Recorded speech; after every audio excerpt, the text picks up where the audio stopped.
Today's greatest threat is not climate change, not pollution, not famine, flood, or fire. It's that we've got people in charge of important shit who don't believe in science. So what are we at Conservation International going to do? We're working to change the conversation around nature. We're focusing on jobs and livelihoods and security. It's not about animals and trees and icebergs. It's about the ability of a community to survive. It's about your child, what you're putting in your body, your future. We'll help equip communities and businesses to lead. Show them it's in their own self-interest to protect nature. We'll give people the tools they need to change their world. There is a new generation of leaders. I have a thought for them. Go for it. All in. Stick with it. If we don't stop the destruction of nature, nothing else will matter. Simple as that.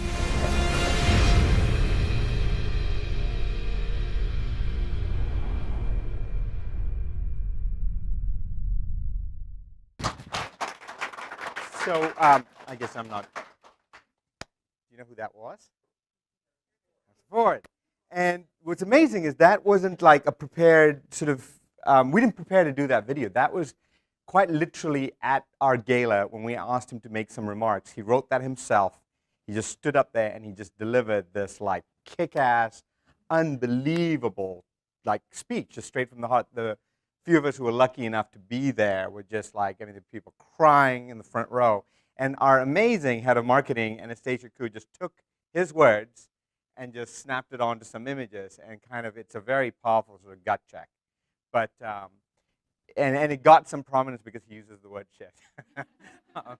But anyway, so, you know, he really said that more eloquently than anything, like anything I could say. That's basically the message. So we can go straight to Q&A if you want. Or I can talk to you for about 20, 30 minutes, and then we'll go into quick Q&A. And I'm going to keep this very informal. In fact, so informal, I've been on my feet all day. I'm going to take my shoes off, if that's okay with you guys. But noticing the various forms of attire in this audience and the fact that I'm in a suit, I think shoes is the last thing we'd worry about. Okay, so I was born in Sri Lanka. And some of you have heard the story, but you know, when I was a child, my grandmother took me to see an astrologer. And in Sri Lanka, they read the hair patterns in the baby's head. And the astrologer looked at my little head and gave the news to my grandmother, which she then conveyed to my family, that I would die by drowning. That's why Arizona is like a great invitation for me. Anytime I'm here. But it was a big shocker. So she came back, and they forbid me to go into the ocean. I mean, like, quite literally, you can't go into the ocean. But not just the ocean. You can't go into the water. You can't go into the bathtub. And back in the day, you know, that's how you would basically wash yourself. And my family was actually one of the first families, certainly anyone we knew, that installed a shower in the house. Because it was like a complete revolution in the bathroom that took place because of me. Could be that Sri Lanka, I was on the vanguard of the new change.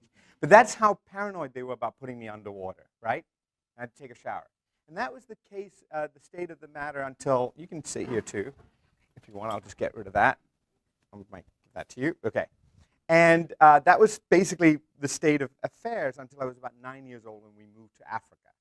And we actually moved when I was about 5, but when I was 9 or 10, my mother broke with tradition, which is kind of a big deal for, you know, an Asian woman who'd sort of grown up in a very traditional household, who wasn't particularly a swimmer herself, broke with tradition and taught me how to swim.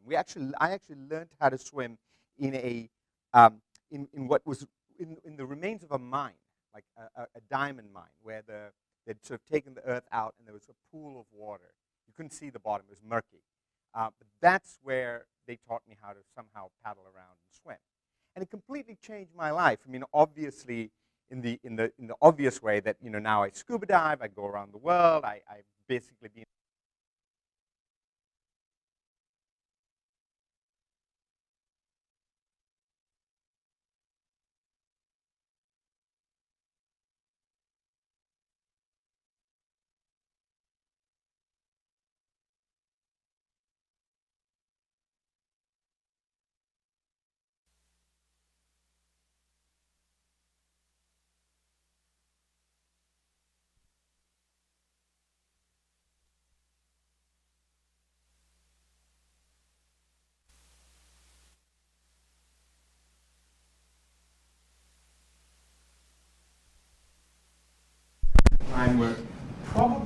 in Sudan, but moving to Kenya, something like that. So there was opportunities to do that.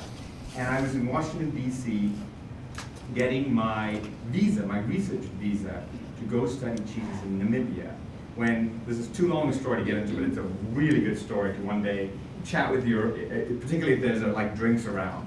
But my project got canceled, like very much at the last minute. How many of you are grad students in here? Some number of you. So, you know, when you're doing a PhD program, like your first couple of years, you basically hone your research proposal, and then you have to go through this exam that basically your advisors give you the thumbs up. And then you kind of go do your work. And this was after I had done that, so I basically sort of defended my proposal, and I was in Washington, D.C. getting my visa from Namibia when the news came that my project had been completely canceled. Funding for it had been canceled. Funding was coming from the State Department. It was a long, complicated story that had nothing to do with me. But very quickly, you know, I had to look around. No more cheetahs in Africa. I had to look around for something in my backyard on a University of California campus, and quickly come up with a project to work on. And the only thing that was around me that no one seemed to care about and no one would have a problem and were very cheap to study were gophers. So, for those of you who don't know, a gopher is a small fossorial rodent, small underground rodent, not a squirrel, gophers are a funny word that Americans use for lots of different sort of little things that pop out of the ground. It's not a mole, it's not a squirrel, it's not a ground squirrel, it's not a marmot, that's like Phil, you know. This is a gopher, Tomomys, is the genus, and it is a rodent. It does live underground. But gophers are kind of an amazing beast. One, it's like no one cares if you catch them. Two, they're a huge agricultural pest, but that's not what I was doing. They also have very unusual genetics. And for those of you who know anything about cheetahs, you know that cheetahs also have very unusual genetics. Gophers also have very unusual physiology. It takes an enormous amount of energy to dig through ground. It takes about 3,000 times more energy to move a distance underground than it does above ground. So if you're a gopher, you're constantly battling this challenge of, do I move or do I starve? You have to move to eat, but can you eat enough in order to supply your energetic requirements? So they're like, the most elite athlete you can imagine in some ways in terms of energy efficiency. So they're a great study animal. And so that's what I did. And so instead of flying off to Africa, I ended up spending most of my time in the Central Valley of California. So for those of you who know California, just imagine this. This is the least interesting place for someone interested in conservation to spend their time in. This is like, if you were interested in wildlife, and all my colleagues and friends were, and everyone who worked with Michael Soule was, you either went to the coast, which was full of like really cool things like, giant elephant seals and whales and dolphins and sea otters, sea otters, like all that cool stuff. Or you went into the Sierras, where there's bears and there's deer and there's, now wolves and wolverines and cool stuff. But the Central Valley of California, that's what you drove through fast, very early in the morning, in order to get to the good stuff. So I was instead stuck in this laser-level landscape of very white farmers, pickup trucks. Kind of can paint the picture, just drive out of Phoenix and see. We'll see the same sort of situation. And I had to then go up to these guys and knock on the door very carefully, very gingerly.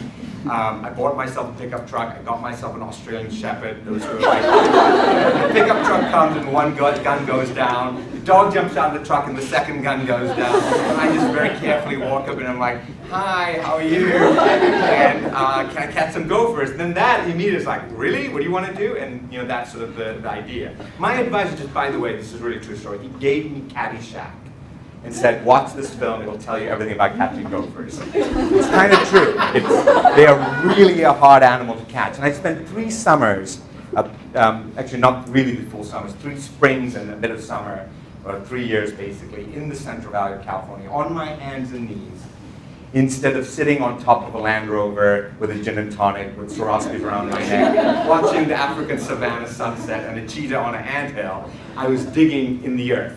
And these guys would occasionally come up and make some sarcastic comment, or eventually slowly get to know me. And I would be then slowly invited into their homes. I'd get slowly invited into their customs and ceremonies. They would drive me around to the best gopher places on their farm.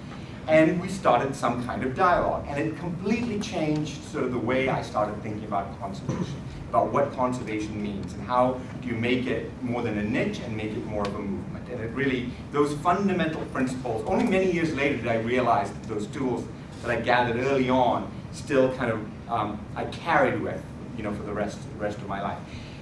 I didn't tell them that I would actually go back at night and release these gophers. This is a catch and release study. So I just talked about the catch part. And everyone was really happy. At night, I just drive by and I check. This is before, anyway, it's a long time ago. So that was a complete joke, by the way. I'm going to get all kinds of letters. No, we had to follow very strict protocols about the release and all of that, and there was good disclosure. All right. So that's what my studies did, and I really learned a couple of things from them that I just wanted to sort of tell you about. The first is that I learned that these folks, most of us in conservation, certainly conservation at UC Santa Cruz, or even UC Davis, or certainly UC Berkeley, would ignore. They really did know a lot about what was going on in the natural world. They cared about the land. They cared about the animals on the land. They knew the first day of frost. They knew it was changing. They knew what the pest cycles looked like. They knew when there were meadow voles out. They knew the hawks in the field. They knew when the whippoorwills would show up in the summer. They knew where the coyotes' dens were. I mean, they knew a ton about the land and what it took to, make that system function. And they were mostly scared. They were mostly scared because they could see change coming, both biological change that they were feeling before anyone was putting a word to it, and change in the bigger environment. This was the generation that Facebook, left behind. This was not a place where you were calling Uber, and not that Uber existed back then, but it was certainly something that they were missing. They knew they were missing out on something they didn't know exactly quite what. And the predominant thing that you got out of it was that these people deeply cared about nature, deeply cared about the land. They were just using different words than I was using. When I would talk about love for nature, they would say the same thing but in different ways. And I had to sort of make this translation happen. And maybe because I was a foreign student and I'm already doing translation between English and my mother tongue in my head, maybe it just sensitized me a little bit more to hear what they were saying. That's the first thing. The second thing I learned about about these communities is that while I would come at them about love, I love seeing a coyote, they came about it in a slightly different way. They came about it around value. Like, I want this farm to continue because I value what I do and I value that my community or my kids would get a chance to do that too. So there was this sort of dichotomy about how we talked about it. I would use language and words around love, and they would use languages and words around value. The third thing I also learned, but they didn't necessarily teach me this, this was sort of, I had to learn this, is that you got very good at talking about what you did because you were now talking to an audience that had no real appreciation in using the words I would use for conservation at large. So I had to become very clever at selling my project to them on one end and then to my committee in another and then to the broader public. Like a cheetah study would immediately get attention in the newspapers. A gopher study is a whole different thing, right? All right, so those basic principles really have carried me through, and interestingly enough, it's exactly what Conservation International now tries to do around the world in the places we work in. So there's about 1,000 staff that work for Conservation International. I'd say a fair number of our staff are scientists by training. Certainly a lot of the leadership in this org is unusually so, have a background in science, sort of a PhD level science. We work in 30 countries, we work with loads of partners, our budget is around $165 million a year, we have almost no endowment. We have some great academic partnerships. Arizona State University is by far kind of the leading partner for us now in terms of what we hope to do and what we're doing. But other universities like MIT, we have a very deep partnership with MIT. The president is on our board.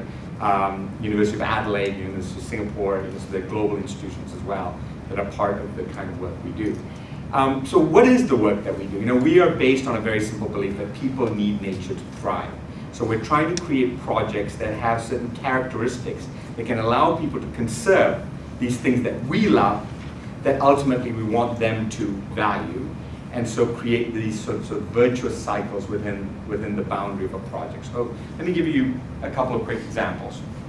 In South Africa, for example, we are working on big landscapes where cattle is the predominant sort of activity for people who live there. So some of you might have heard of Kruger National Park. Kruger National Park is, has anyone here been to Kruger by any chance? A couple of people have. So Kruger is like really the sort of, what do you call it? Most impressive, most amazing park in all of Africa, right? It's sort of your Yellowstone to the continent of Africa. It's a very, very large park, about 450 kilometers long, about 55 kilometers wide, and it's got all the big five. And you can see them very easily. Most of Kruger is also fenced. And it's in South Africa on the border with Mozambique, and because it's in South Africa, the South African government puts in a lot of effort into managing it. Helicopters, roads, park rangers, guns, I mean, they've got all of it. They've got fences to keep the elephants in and the people out. I mean, it's about as well managed as you're going to get a park anywhere in Africa, right? There's this system of it is very, very high. Yet, despite that, and Kruger does have the largest population of white rhinos, or actually largest population of rhinos in the world, but white rhinos in particular. Every day, every single day, at least one rhino gets killed in Kruger. Last year, it's around 450 rhinos that got killed there by poachers who go in for the horn, which has lots and lots of value for the end user.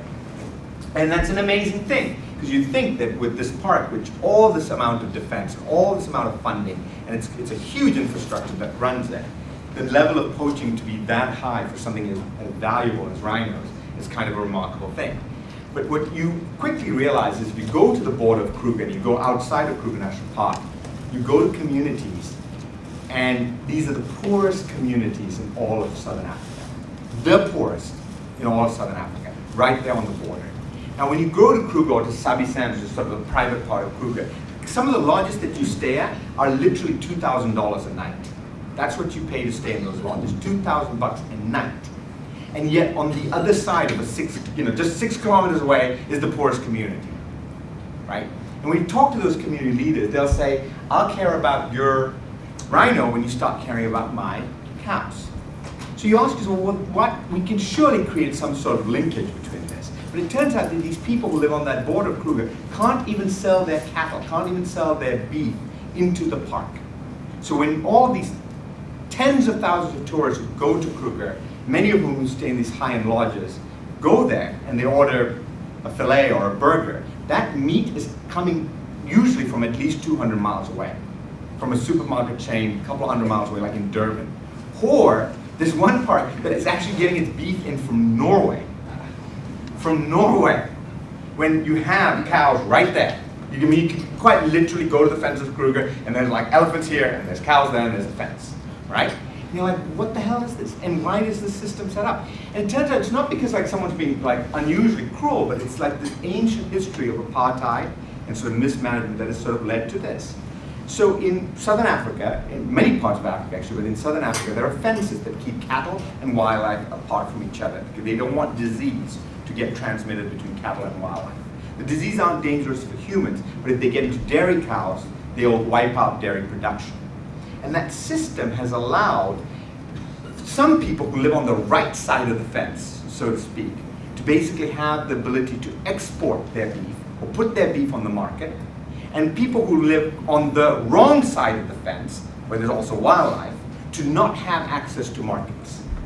So all those communities that you see in much of Africa, when you drive around, you see cows. So you'll definitely see cows if you go anywhere in Southern Africa or East Africa, right? Many of them don't have access to markets, which means they can't slaughter their cows and sell it to a butcher shop or an abattoir, and they can't get into the supermarkets, which means you, as a consumer, could never actually legally buy it.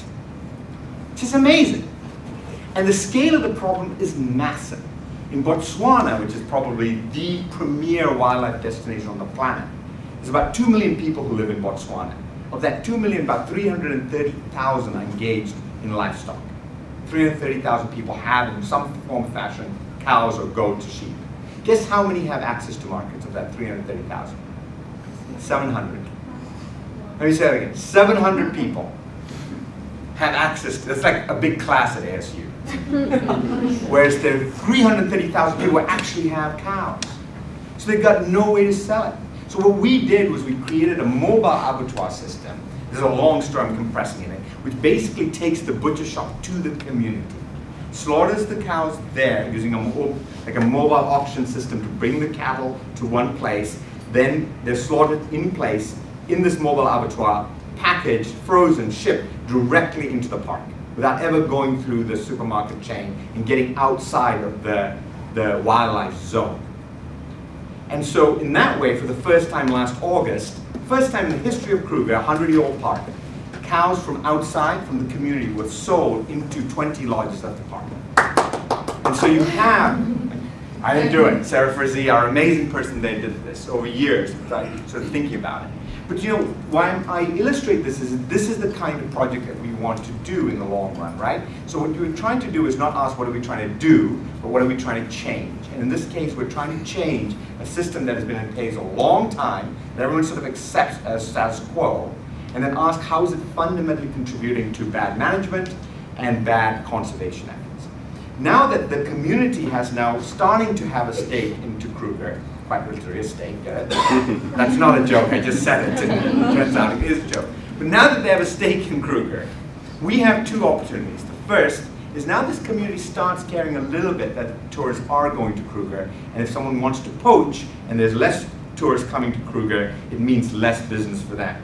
This one chief, for example, sold one cow into the park that was $900 for his cow, and that is about half the income that he would earn in a year, right? So it's significant.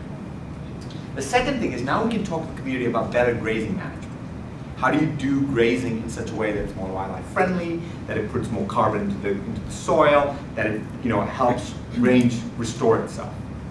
And we couldn't say that before because we had nothing to offer them in return. Now we're like, you want to be part of our system, then you also have to change your grazing practices. You have to manage livestock in this way, and in return, we will help you get access into a market that you never had before. That to me is sort of these fundamental ways in which we're trying to change practice in order to conserve, in this case, rhinos. In the other part of the world, let's go to South America. So we've had a long-term partnership with Starbucks, and this is not like a prop that I'm holding up because I get an endorsement, but I really need the coffee. But we've been working with Starbucks for about 20 years. So why work with Starbucks over this long period of time? If you actually go in to pick up a bag of Starbucks coffee, you'll see our logo on the back. So coffee is a really interesting commodity. It is really unusual in that most farmers who grow coffee have very small farms. So the average size of a coffee farm is like 25 acres. So it's not like one billionaire owns like a gigantic farm. It's really small farmers scattered throughout the world in some very poor countries, right? Like East Timor or Costa Rica or Colombia or Brazil or Indonesia or Congo, Rwanda, right? Countries that need assistance, they need industry. This is where coffee farmers live. And there are actually smallholder farmers, 25 million of them. Coffee is also a really sensitive crop to climate change. It can only grow between 1,000 meters and 2,000 meters. That's it. And coffee rust, which is the disease that is wiping out coffee, is already at 1,400 meters. So the clean zone is only about 600 meters. Very little room to play with. So it's very limited in terms of the land that's available for coffee. And so you can see how the industry wants to kind of be on the right side. They want to think about sustainability, et cetera, and et cetera. So that was the entry point for us to get engaged with Starbucks and basically say to help Starbucks take the entire coffee supply chain and make it sustainable. Now, sustainability is a tricky goal. And Starbucks doesn't claim that they've got it, nor do we. But what Starbucks coffee, when you go out there and buy coffee from Starbucks today, this is an amazing thing. Every drop of coffee that Starbucks sells comes from a farm that fits the sustainability standards that we help them set. Third-party verified. That's 370,000 farms around the world. 370,000 farms around the world selling coffee to Starbucks. What does that mean if you're a farmer selling coffee to Starbucks? It means that you can't cut a tree in order to grow coffee. Cut a tree unless it's a safety hazard. If you cut a tree, you're out of the program. You have to send your kid to school if you are going to sell coffee to Starbucks. And then there's a whole suite of other things, from how much you get paid to tracking pollution to reforestation and so on and so forth. And it needs to get better. It needs to get more sustainable. But it's a pretty amazing thing for a giant company like that that sources from so many places to be able to get to the point today where every drop of their coffee meets that very, very high bar. Then you think, well, that's great, but coffee, Starbucks, even as big as they are, it's only 4% of the coffee supply chain. Only 4% of the coffee globally is Starbucks coffee. So what about all the rest? So then we created a coalition, and we basically now have about 40% of the market.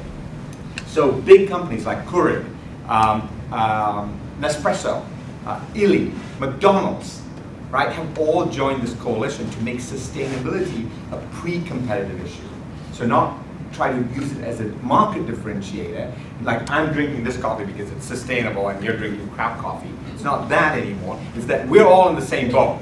And coffee is going to become a very scarce commodity very soon if we all don't start thinking about sustainability. So why don't we establish a benchmark that every drop of coffee on the planet would adhere to, and then some can go beyond. That's great, right? So that's where we are with coffee in Starbucks, and it affects quite literally 20 countries that we work in around the world. So these are just sort of two different kinds of projects that I've sort of illustrated to give you sort of a sense of how we like to do our work. When we go into a region, what we're trying to ultimately do is ask, you know, how do we protect this place in a way that includes communities, includes local people, and that our philanthropy, our private money that goes into it, isn't the reason why they're doing the conservation work. So how do you create a virtuous cycle within the boundaries of the project so then once we are gone, once we step back a bit, the project can still manage to kind of sustain itself. So whether it's protecting elephants in East Africa, like in northern Kenya, or whale sharks in Indonesia, or reforesting the Amazon in Brazil, or protecting mangroves on the coast of Colombia, or working with Kruger National Park on its boundaries in South Africa. Every one of our bigger projects, I'd say sort of 80% of the work that we do, the big projects that we work in, have these elements of value creation, of ultimate sustainability within the project, with the notion that CI should never be there forever. Because if we're there forever, we sort of failed in what we were originally trying to do anyway, right? That we will always be, we can be a powerful actor in the beginning, but at some point we want to be stepping back and local communities, local interests, local people ought to be able to bear most of the burden of the work that we do. So that's who we are. We tend to, you know, our work is guided by science. We try to do the kind of science work that helps engage in these projects to figure out traceability in coffee, to figure out how coffee impacts deforestation, for example, or how disease transmits between cattle and wildlife. And so our science tends to focus on making those virtuous cycles ultimately work better. You know, when I think back about my grandmother's story and my mother's story and how they each took a different pathway to me, it only became clear later on in life, you know, I think why my mom kind of taught me, you know, how to swim, right? So my grandmother, you know, really loved me. And she was also older, and she understood that she had a very limited time with me. The opposite of love is not hate. The opposite of love is actually fear, right? So when you love something and you love nature, you love elephants, you love a person, what do you want to do? You want to put your arms around them and put up a fence and put up a wall, like Kruger, like my grandmother, and protect them. And so my grandmother was motivated simply by keeping things stasis. You know, it's like keep it safe. Keep him out of harm's way. He'll remain a kid and he'll remain there, and my limited time with him will always be safe. My mother, I think, loves me, but she also valued my life. And I think for her, the investment wasn't in keeping me safe, it was investing in the future, investing in where I would go with it, right?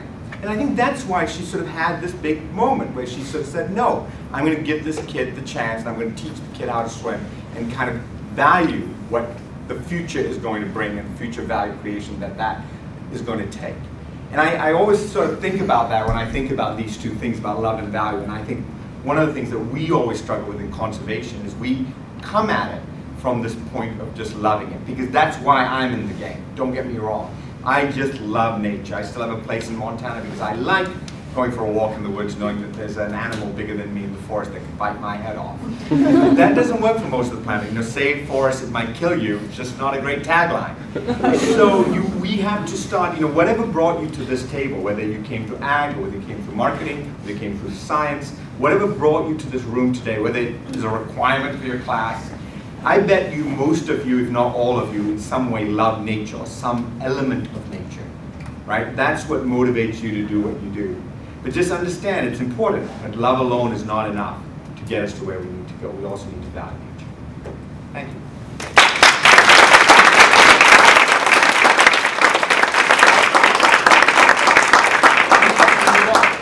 Yes, ma'am. I'm coming out of CI's lab, yet being, hi, my name is Sharon Hall. I'm a Hi, Sharon. faculty member in School of Life Sciences here. Oh, great. Great talk. Thank you. Coming from CI's lab and yet taking a people-centered approach, I was just wondering what your view is on nature needs half.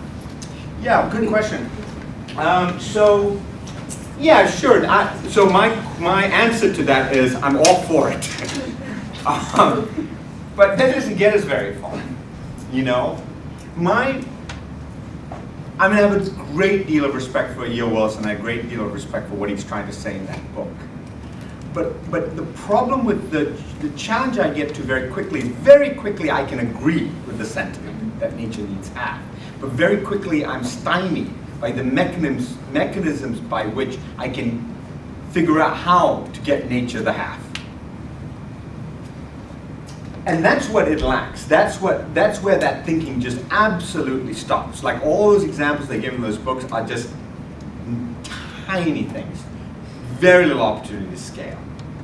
So we know that the natural world is stressed beyond most limits. If you look at Johan Rockström's work about planetary boundaries, you find that every one of the 8 or so boundaries he defines, we're stressing the planet quite off its where it should be. Think about, we live on a planet today with 405 parts per million of carbon dioxide concentration, right?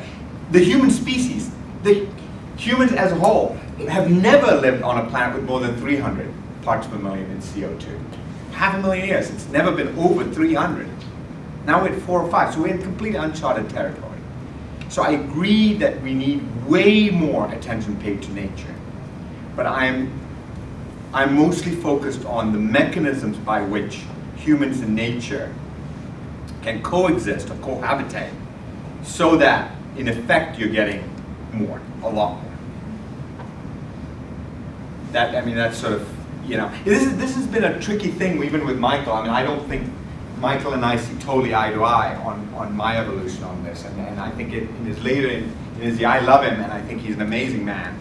And I have a great deal of time and respect for him. But in his later years, I think he and I philosophically have diverged a bit. And I think it has hurt him in a quite a personal way, that divergence. But it's not because I don't want it. It's just that, look, if E.O. Wilson and Michael Soule can't get enough people to love half of the planet, I sure as hell can't do it. I flat out don't know how to be that good. So I have to come up with a much better way that we don't become a conservation niche, but really a conservation movement, which we don't have time to sort of haggle around. We just need to get on with it. Yes, Peter. As we are talking about... You might just say who you are, in case people don't know. Right, I'm not here since that long. I'm Peter Schlosser. I'm in the schools of sustainability, Earth and space exploration, and engineering. We often talk about the planet as a whole as if there is nature, there is us controlling it. And in the last exchange that came out a little bit. So how do you look at that? Because in my view, we are actually part of it. It's not clear that we have any control over it. We would like to have that so that we can steer the planet as a whole. But in a way, we are part of it, and it's actually mystifying why all of a sudden, starting with the beginning of the Industrial Revolution, roughly thereabout, we got out of balance with the rest of the planet at such a rapid scale. Yes. And it's still sort of, which brought us into the Anthropocene. So the question is, why did that happen? And why are we still thinking about, as if we could control the whole? Sure, that's a big question. That's another one of those, we need a lot of drinks to have that conversation. But Peter's point is a very good one. So I completely agree with the sentiment that we are part of nature, not separate from it. And ultimately, what we ought to do is in our own enlightened self-interest, not because someone else is telling us to do it, right? So that sentiment is completely right. He's also completely correct in saying we don't control anything. And he's right in the sense that what we are now doing is, it's like being in a very complicated engine room and just throwing stones at the thing all over the place.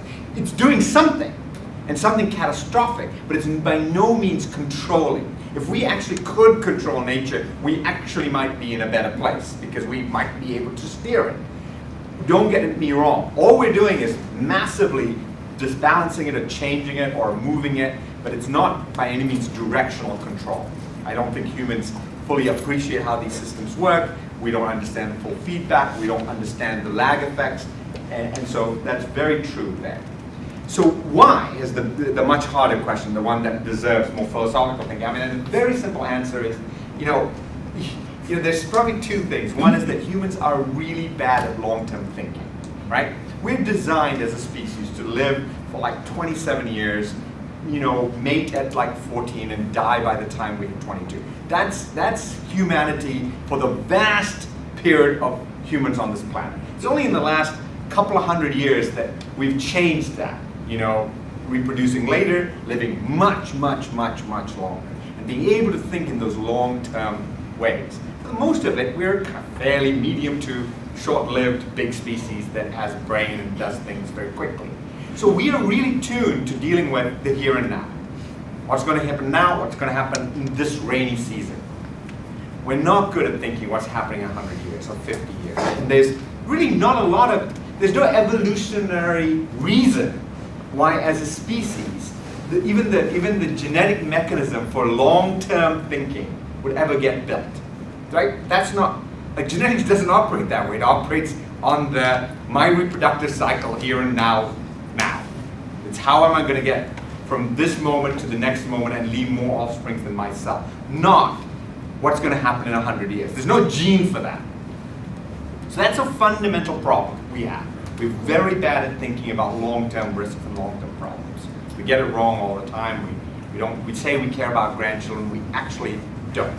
We barely care about our own kids, and we mostly care about ourselves. But grandchildren, forget about it. It's complete bull.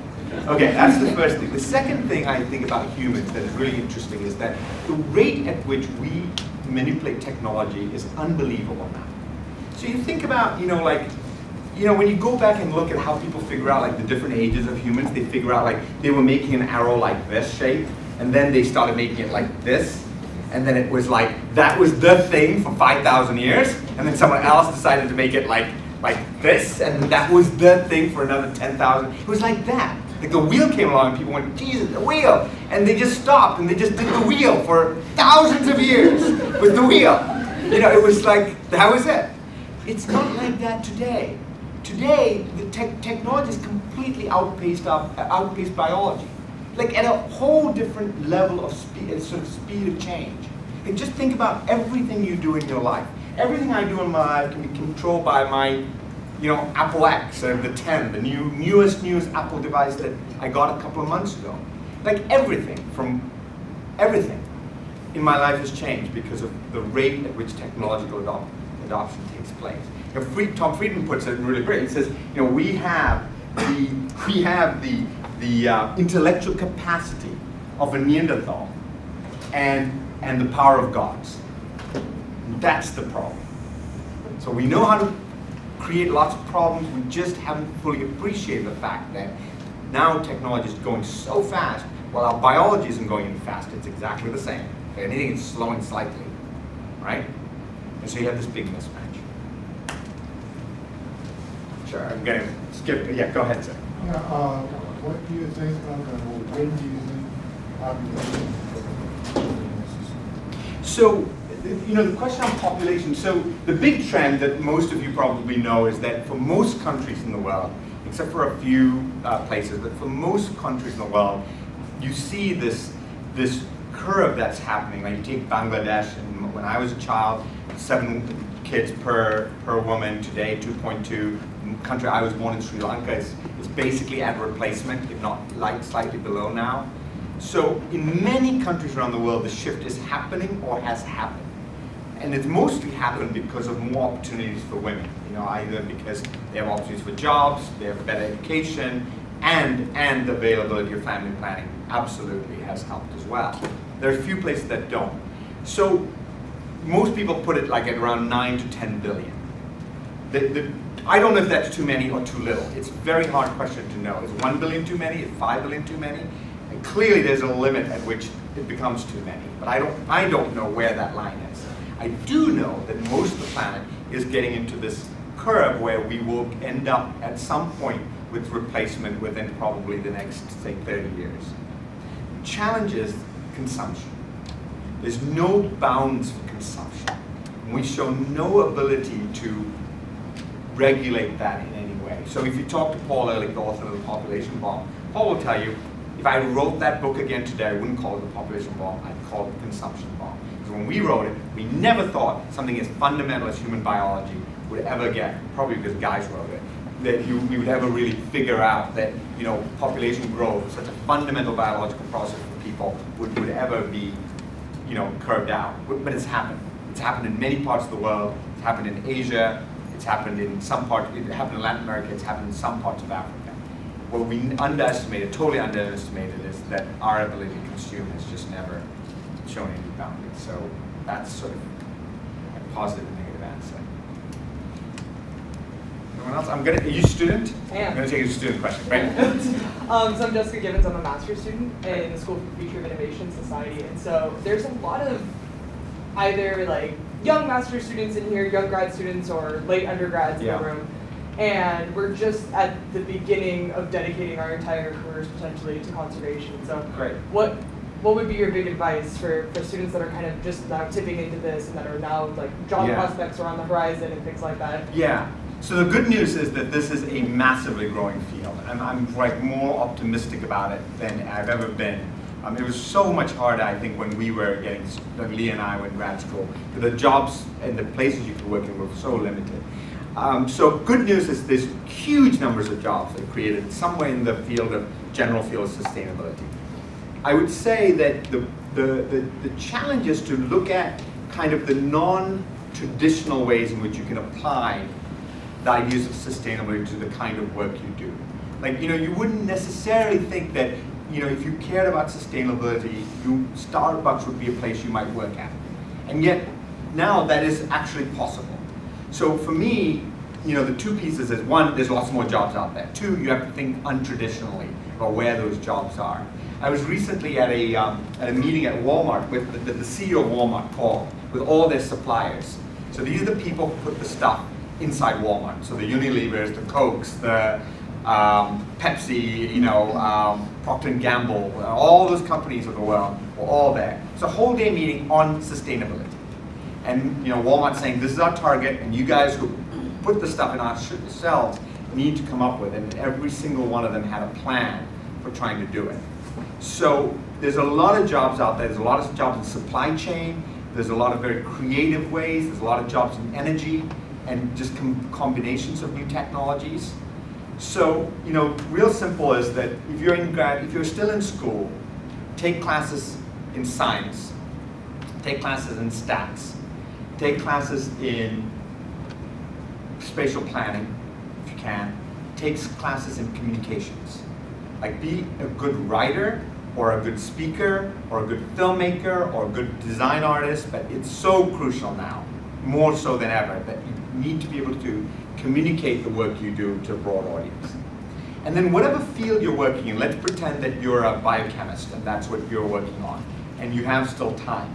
Pick one project or take one set of classes or take one minor that is very far away from your area of study.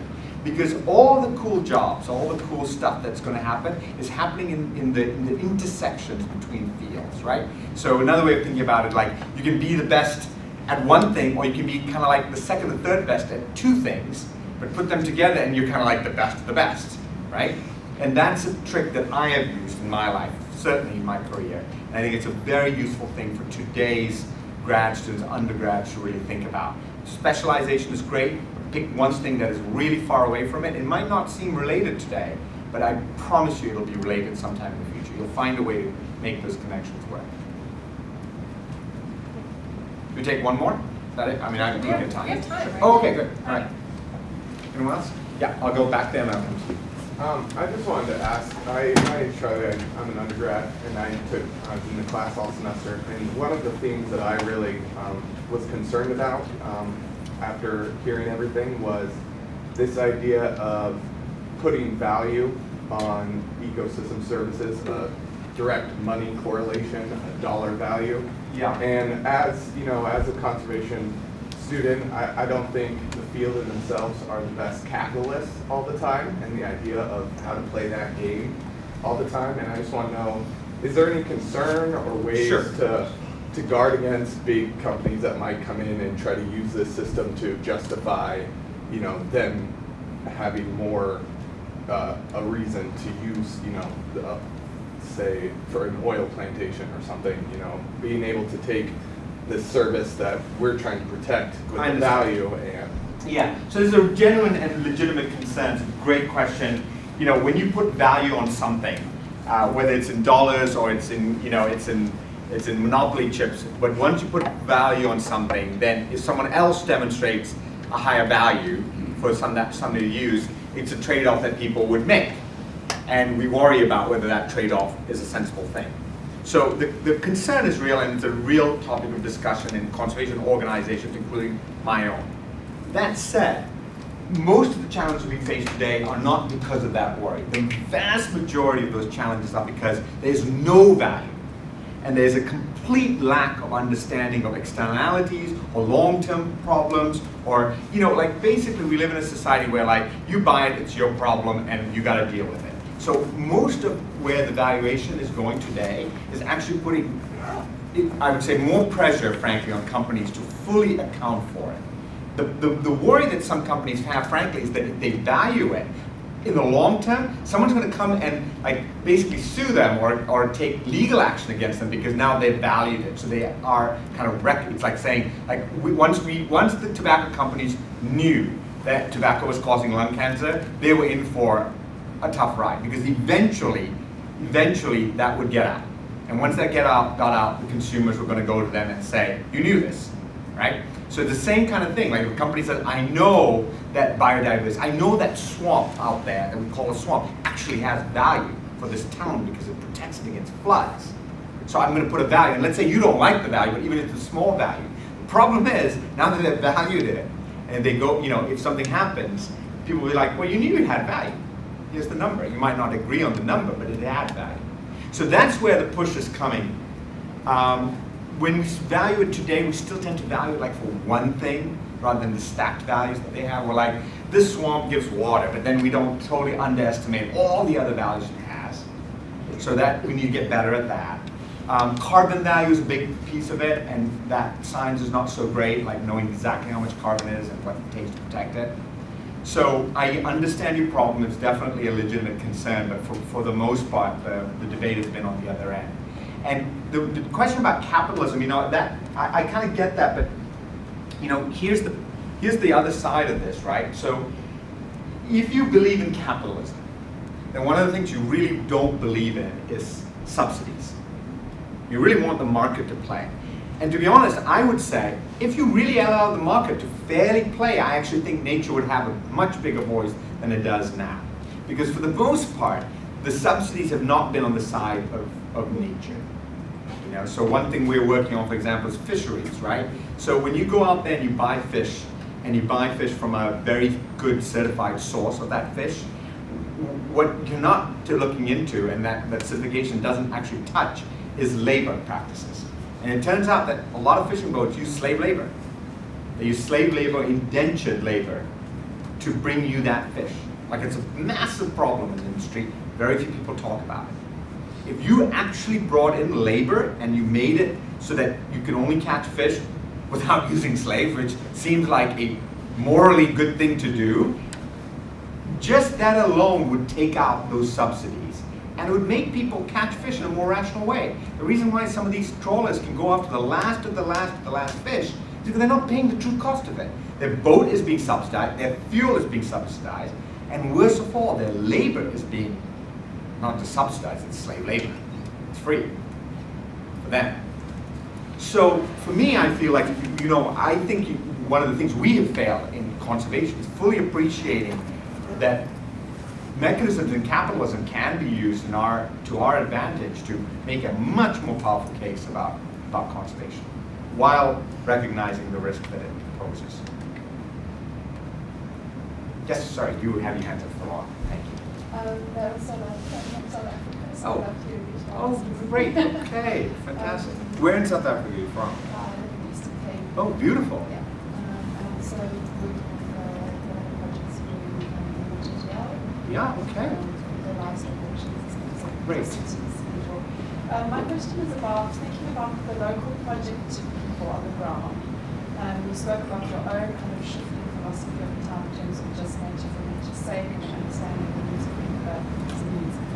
What are the kinds of skills and competencies and maybe even philosophies that are needed by people doing that kind of people and nature work on the ground? Great question. So I would say, sociology and social scientists have a much bigger role at CI today. Anthropologists, cultural anthropologists have a much bigger role at CI today. People who work with indigenous communities, for sure. And then communications. I think people who can talk to people. We tend to be good at talking to animals and really bad at talking to people. So I think that's the other part of it. Policy work is really important too. Just understanding how to pull the right triggers in government, because you need businesses to innovate. Businesses can innovate faster than anything out there. You need nonprofits to take risks. We can take risks because we have the flexibility to take that risk without having a customer base, so to speak, right? But you really need government to scale. And at the end of the day, even a small government in a small continent can have a much, much, much bigger impact than a company can. So you need all three parts of society to really function. And when you deal with government, you need people who have the ability to navigate the powers of government. Otherwise, you get nowhere fast. Thank you for that. I guess I'll take one more and then we'll, yeah. Yes. I'm Alex, I'm an undergrad. I'm actually going to law school next year. And I was wondering, what role do you see law and policies playing, like in promoting, like a cap on overconsumption and stuff like that? Like, do you think lawyers for like NGOs and stuff and nonprofits are more effective, or if you get into like a big corporation like Starbucks, that those like environmental lawyers have any power? I was just wondering. That's a tricky question, only on one side of it, because I don't know the role that the lawyers at the corporations play. Yeah. I can suspect what role they play, Yeah. but I'm not sure of that. I will say that in conservation, NRDC, Natural Resource Defense Council, was founded by lawyers. Yeah. Environmental Defense Fund has a lot of lawyers. The Nature Conservancy has a lot of lawyers.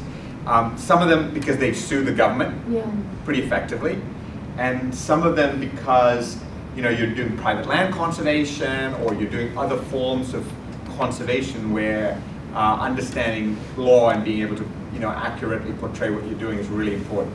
So I think what you're doing has tremendous application to conservation.